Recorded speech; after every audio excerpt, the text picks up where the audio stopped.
There was once a man named Jonah. He was a prophet, someone chosen to deliver messages from God.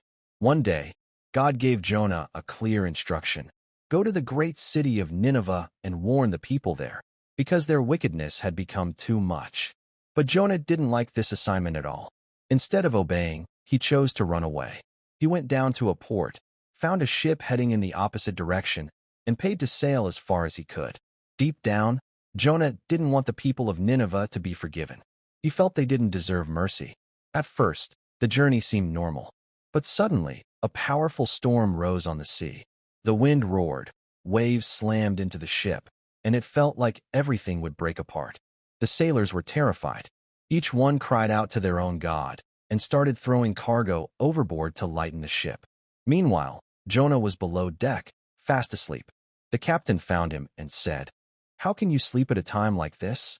Get up and call on your God." The sailors decided to cast lots to find out who was responsible for the storm, and the lot fell on Jonah. They questioned him, and Jonah told them the truth. He said he was running away from God, and that the storm was happening because of him. The sailors were afraid and asked what they should do to make the sea calm.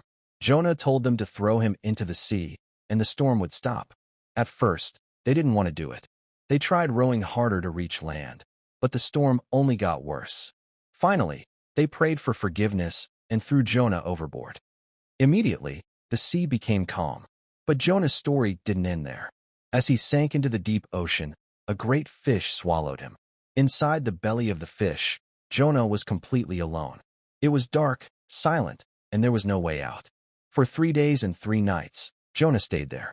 In that place, he began to pray. He realized he had been wrong to run away. He admitted his mistake and cried out to God for help. And God heard him.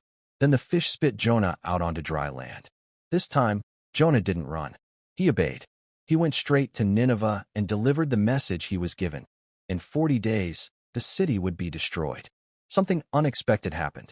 The people of Nineveh listened. From the greatest to the least, they believed the warning.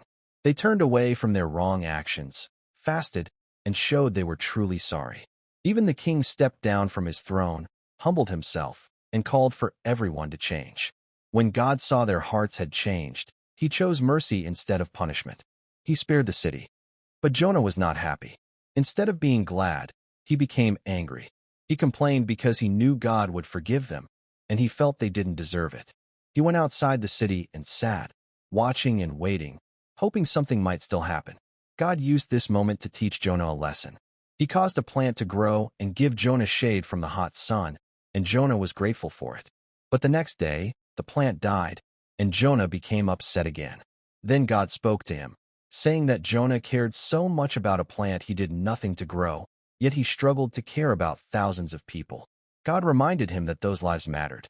Jonah's story is more than just a man and a great fish. It's about running away from responsibility, struggling to obey, and learning that mercy is bigger than our personal feelings. It shows that people can change, and that forgiveness is not limited. It also reminds us that no matter how far we run, we can always find our way back. In the end, it leaves us with a question: are we willing to do what is right, even when it's uncomfortable? And can we accept that grace is meant not just for us, but for others too?